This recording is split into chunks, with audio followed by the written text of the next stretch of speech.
आरहत वाङ्मय में कहा गया है, जो जीवेव बियाणाई अजीवेव बियाणई जीवा जीवे बियाणंतो सोहु नाहि संजम। हमारे जीवन में ज्ञान का बहुत महत्व है और सम्यक ज्ञान उसका अति महत्व है। एक पक्ष है ज्ञान, तो दूसरा एक जीवन का पार्ट है चारित्र, आचरण, संस्कार। ज्ञान के अभाव में भी आदमी चाहे अनचाहे गलतियां कर सकता है। तो अज्ञान एक कारण है अपराध का, हिंसा का, गलतियों का। और अज्ञान एक प्रकार से दुख है, अज्ञान एक प्रकार से अंधकार है। अज्ञानम खलु कष्टम कुक्रोधादिभ्योऽपि सर्व पापेभ्यः अर्थम हित महितं वा न वेत्ति येनावृतो लोकः। अज्ञान कष्ट है, गुस्सा, अहंकार आदि पाप हैं। पर इन पापों से भी एक बड़ा कष्ट का विषय अज्ञान है, क्योंकि अज्ञान के कारण, ज्ञान के आवरण के कारण, अज्ञान के आवरण के कारण आदमी अपने हित और अहित का भी बोध नहीं कर पाता है। इसलिए हमें अपने जीवन में सम्यक ज्ञान का विकास करने का प्रयास करना चाहिए। तत्वज्ञान की बातें हम जान लेते हैं तो हमें कुछ रास्ता मिल सकता है। छोटी छोटी तत्वज्ञान की बातें, जीव अजीव, पुण्य पाप आदि आदि की बातें जब अच्छी तरह समझ में आ जाती हैं तो फिर आदमी चारित्र की दिशा में अच्छी गति भी कर सकता है। इसलिए हमें ज्ञान अर्जित करना चाहिए। छोटा शिष्य गुरु के आसपास रहा करता था। एक दिन गुरु ने कहा कि कुछ पढ़ा करो, अध्ययन किया करो, स्वाध्याय किया करो, शास्त्राभ्यास, शास्त्रों का अभ्यास स्वाध्याय किया करो, ज्ञान अर्जित करो। तो वह छोटा साधु था, बोला गुरुदेव मुझे पढ़ने की क्या जरूरत है, आप जैसे ज्ञानी पुरुषों के सानिध्य में रह रहा हूँ और आप जैसे गुरुदेव के सानिध्य में रहूँगा तो आप बहुत ज्ञानी हैं, मुझे कोई शंका जिज्ञासा होगी तो आपसे सीधा पूछ लूँगा। मैं क्यों इतने ग्रंथों का आलोडन विलोडन पारायण करने में समय लगाऊं, श्रम करूं। बस मेरे तो ग्रंथ तो सारे आप ही हैं, महाग्रंथागार मेरे लिए आप ही हैं। कोई जिज्ञासा होगी तो आपको पूछ सकता हूँ मैं तो मैं ये जो ज्ञान अर्जन, अध्ययन, लिखना पढ़ना, ये श्रम मैं नहीं करना चाहता। गुरु ने कहा रे खुद का ज्ञान खुद के काम आता है, पढ़ा करो, अध्ययन किया करो। बोला गुरुदेव ने मुझे क्या ज़रूरत है, मैं तो आपके सानिध्य में हूँ, बस आप ज्ञानी गुरुदेव मुझे प्राप्त हैं। गुरु ने सोचा छोटा बच्चा साधु है, अभी तक ये बात को पकड़ नहीं पा रहा है, रुचि नहीं जाग रही है इसमें कि पढ़ना चाहिए, चंचल है थोड़ा। सोचा इसको कैसे इसके मन में रुचि पैदा हो जाए अध्ययन की, स्वाध्याय की। तब गुरु ने कहा एक कहानी सुनाऊं? कहानी? हाँ गुरुदेव, कहानी फरमाओ, कहानी सुननी है। कहानी का बड़ा रसिक था वह छोटा साधु, निकट आके बैठ गया कि गुरुदेव कहानी सुनाओ, कहानी सुनाओ। गुरुदेव सुन, कहानी सुन। एक ब्राह्मण था, पुराने जमाने की बात, एक ब्राह्मण था, उसके 8 बेटे थे। 8 बेटों की ब्राह्मण ने शादियां कर दी, 8 बहुएं घर में हो गई, और बेटों की मां भी थी। कुछ उम्र भी आ गई थी ब्राह्मण को, तो वो आंखों पर आवरण आ गया, मोतियाबिंद ऐसा जो आवरण आ गया, थोड़ा दिखना कम हो गया। तो लड़के बोले पिताश्री आपका आंखों का ऑपरेशन करवा दें क्योंकि ये आवरण आ गया है। डॉक्टर साहब से हमने बात की है, तो डॉक्टर साहब ने कहा ये आवरण आ गया तो ऑपरेशन कराना आवश्यक है ताकि दृष्टि साफ रहे। तो हम आपका हॉस्पिटल में थोड़ी देर की बात है, भर्ती करा के ऑपरेशन करा देते हैं। वह ब्राह्मण बोला कि नहीं पुत्रों, मुझे अब ज़रूरत नहीं है ऑपरेशन की, कि पिताजी आंखें सुरक्षित हो जाएगी, अच्छा दिखता रहेगा। तो बेटा अब क्या देखना है, इतनी उम्र तो आ ही गई है। फिर तुम 8 बेटे मेरे सुविनीत बेटे हो, 8 मेरी बहू में भी बहुत विनीत है, तुम्हारी माँ भी बहुत है ही विनीत। तो 8 8 16 16 2 यानी 8 8 हो गए 16। तो तुम्हारी माँ 17 17 दूना 34, ये 34 आंखें तुम लोगों की है, वे मेरी ही तो है, तुम सब मेरी सेवा करने वाले हो। तो मेरे 2 आंखें नहीं भी रही तो कोई बात नहीं, 34 आंखें तो मेरे पास है ही।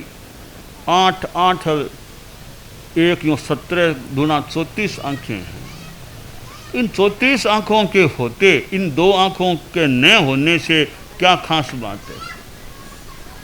बड़ा बेटा बोला पिताश्री हम हैं, परंतु खुद की आंखें खुद की होती है, पराई आंखें पराई होती है। दूसरे की आंखें दूसरे की है, खुद की आंखें खुद की है। तो मौके पर खुद की आंखें काम आती है, दूसरों के भरोसे इतना नहीं रहना चाहिए। आप ऑपरेशन करा लो तो आंखें ठीक रहे। कि नहीं बेटा कोई ज़रूरत नहीं है, कोई ज़रूरत नहीं है, मनाही कर दी। अब बात का मन नहीं था तो पुत्रों ने सोचा एक बार बात को बंद कर दें, 6-7 महीना बाद फिर बात, अभी एक बार मन नहीं है पिताजी का, ज़्यादा दबाव नहीं डालना चाहिए, तो बात बंद कर दी। 1-2 महीने बीते। देख वो शिष्य को गुरु बता रहे हैं, 1-2 महीनों के बाद कोई त्योहार आया, जैसे राखी पूनम ऐसा आता है, तो बहुएं 8 अपने अपने पीहर चली गई। वो भाइयों के राखी बांधने के लिए सब 8 ही बहुएं पीहर चली गई। 8 बेटे थे, वो भी थोड़ा त्योहार का दिन था तो अपने बाजार में और में लग गए थे, उधर चले गए थे। अब घर में वह ब्राह्मण और वो बेटों की माँ ब्राह्मणी 2 ही 2 थे। अब आपदा विपदा कभी वो हो जाती है, हो सकती है। अचानक कोई ऐसा कुछ घटित हुआ, घर में आग लग गई, ब्राह्मण के घर में आग लग गई। तो वो आग, वो ब्राह्मण कमरे में बैठा था, कमरे की ओर आग आने लगी। अब ब्राह्मणी थी, उसने देखा रे आग लग गई, उसने अपना गहना और सारा खास खास सामान था वो इकट्ठा किया और फटाफट गहना सामान को बाहर निकाला और खुद भी बाहर निकल गई। इधर आग वो उस कमरे की ओर ज़्यादा लगी गई जहाँ वो ब्राह्मण सोया हुआ था। देखा रे अब दिखना बंद हो चुका था, ताप आ रहा है, ताप अब किधर जाऊं कहाँ जाऊं दिख नहीं रहा था, तो अनुमान से बेचारा उठा जाने लगा, जिधर आग थी उधर ही पांव रख दिया। आखिर आग में जल गया, जल भुन गया, सारा शरीर जल गया, प्राणांत हो गया। इधर पुत्रों को किसी ने कहा घर में आग लगी, आग लगी, तो बेचारे आठों बेटे दौड़ते दौड़ते से आए। देखा माँ तो बाहर खड़ी थी, कुछ सामान था। बोला माँ क्या हुआ? कि बेटा वो आग लग गई है। तो चिंता की ज़्यादा बात नहीं है, मैंने गहना और खास खास सामान तो निकाल लिया है। तो लड़कों ने इधर उधर देखा, कहा माँ बापूजी कहाँ है? अरे बेटा उनको तो मैं भूल ही गई। तो थोड़ा अंदर देखा तो बापूजी का तो काम एकदम वो मानो वो सारा ही काम हो गया ख़त्म, देहांत ही हो गया था। तब गुरु ने कहा देखो वो ब्राह्मण था ना, दूसरों के भरोसे रह गया कि बेटे हैं बहू हैं, उनकी आंखें, बेटों की माँ, सबकी आंखें मेरी ही तो है। एंड टाइम पर किसी की आंख काम नहीं आई, खुद की आंखें थी नहीं। खुद की आंखें ठीक होती तो संभव है निकल करके बाहर चला जाता, तो खुद की आंखें थी नहीं, औरों के भरोसे रह गया, तो आखिर उसका प्राणांत हो गया। इसलिए वत्स खुद का ज्ञान कई बार खुद के काम आता है, इसलिए तुमको पढ़ना चाहिए, अध्ययन करना चाहिए। अब वो छोटा साधु समझ गया कि हाँ गुरुदेव के बात तो ठीक है। बोला गुरुदेव ठीक है, अब मैं आज दोपहर से ही आप जैसा फरमाओगे वो अध्ययन करना सीखना अब शुरू कर देने का भाव है। अब वो चेला थोड़ा जागरूक हो गया और गुरु भी थोड़ा प्रेरणा देते रहते, सिखाते रहते। तो बच्चे छोटे साधु ने पढ़ना शुरू किया, तो पढ़ते पढ़ते पढ़ते काफ़ी अच्छा बहुश्रुत एक साधु बन गया। तो ज्ञान का अपना महत्व है। ज्ञान असी, ज्ञान एक प्रकार की तलवार है, ज्ञान एक प्रकार की अग्नि है। ज्ञानाग्नि से अंधकार को दूर किया जा सकता है, ज्ञान असी से अंधकार रूपी अज्ञान को छेदा जा सकता है। तो हमारे जीवन में सम्यक ज्ञान का विकास होना चाहिए। छोटे साधु को एक बोध मिल गया। हमारे मुनि मृदु बैठे हैं, कभी बहुत छोटे साधु ही थे, दीक्षा ली तब करीब करीब 9 वर्ष के, लगभग 9 वर्ष के मुनि थे। अब दीक्षा लिए भी 17 वर्ष तो पूरे हो चुके हैं। बैसाख पूर्णिमा को 17 वर्ष पूरे हो चुके हैं। छोटे 9 वर्ष के छोटा साधु था 9 वर्ष का, और अब 17 वर्ष बीत गए, तो 17 और यानी 26 वर्ष पार हो चुके हैं। तो मुनि मृदु कुमार भी तब तो छोटे ही, बहुत छोटे, अब तो युवा साधु हैं, पर वो अध्ययन का और का, जैसे गुरु ने कहा ना छोटे साधु को, ज्ञान खुद का ज्ञान काम आता है। अपनी जो प्रतिभा हो ऐसे तो ज्ञान है ही मान ले, और अच्छा ज्ञान का विकास हो जाए।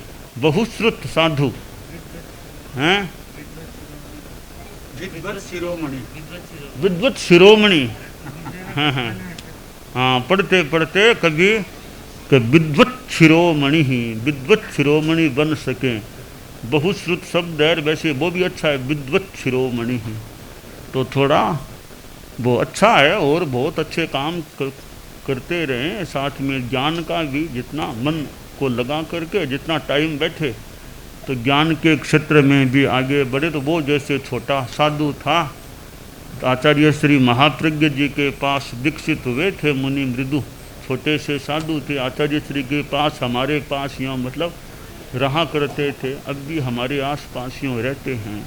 तो वो छोटे साधु को जो गुरुदेव ने जो संदेश दिया, शिक्षण दिया कि अपना ज्ञान अपने काम आता है, इसलिए ज्ञान का निधान, ज्ञान का खजाना भरा हुआ रहे, ऐसा प्रयास करना चाहिए। आचार्य जी विराजमान थे पश्चिम रात्रि का समय था और साधु सभा जुड़ी हुई थी।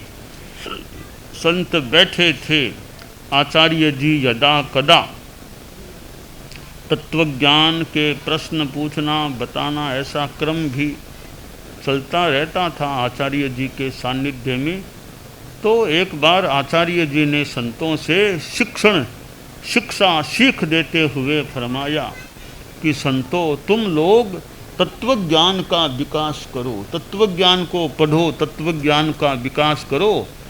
वही बात भी आप जैसे गुरुदेव, वो गुरुदेव के विराजे हुए, तो गुरुदेव ने स्वयं ही फरमा दिया कि तुम लोग तत्वज्ञान का विकास करो, हम सदा थोड़े ही बैठे रहेंगे, आज हम हैं, सदा थोड़े ही बैठे रहेंगे, इसलिए तुम लोग तत्वज्ञान का विकास करो।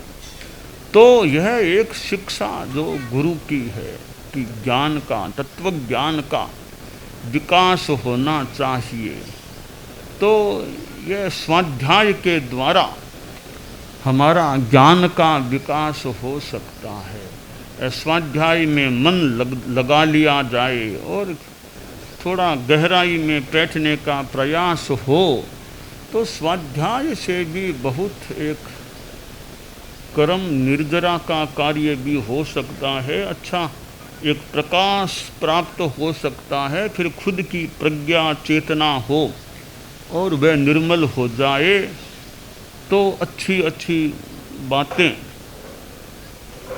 पकड़ में आ सकती है, समझ में आ सकती है। तो यह हमारे संत लोगों के लिए भी एक बात है कि कैसे जितना टाइम मिल सके, और भी अनेक काम हो सकते हैं, जितना समय मिले ज्ञान के विकास का प्रयास करना चाहिए। और आज तो इतनी सुविधा है, इतने ग्रंथ छपे हुए मिलते हैं, और भी कहीं कोई साधन काम आ जाए तो आज तो ज्ञान प्राप्ति की बड़ी सुविधा भी है। और ज़्यादा सुविधा है फिर आदमी उसका इतना उपयोग ही न करे तो अलग बात है। वरना प्राचीन काल में हो सकता है साधन सीमित हों, पर सीमित साधनों में भी कितने लोग ज्ञानी बन गए हैं। थोड़े से सीमित साधन, लिखे हुए ग्रंथ, प्रतियां आदि पास में, उनसे पढ़ कर भी कितने विद्वान ज्ञानी बन सकते हैं। और अब कितनी किताबें हैं, और भी साधन हो सकते हैं।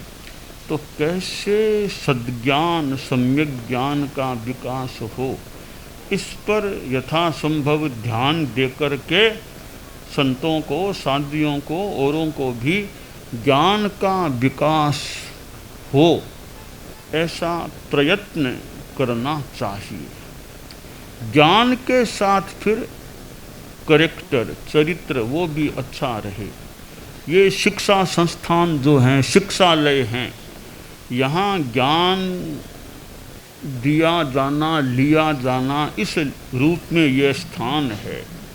तो यह भी ज्ञान आदान प्रदान का जो स्थान है, और ज्ञान, नॉलेज के साथ कैरेक्टर, अच्छे संस्कार वे बच्चों में आएं, ऐसा भी शिक्षा संस्थान के द्वारा प्रयास होता रहे तो बच्चों का भी अच्छा निर्माण हो सकता है। तो हम अपने जीवन में सम्यक ज्ञान का, तत्वज्ञान का, तत्वबोध का यथासंभव विकास करें, यह काम्य है।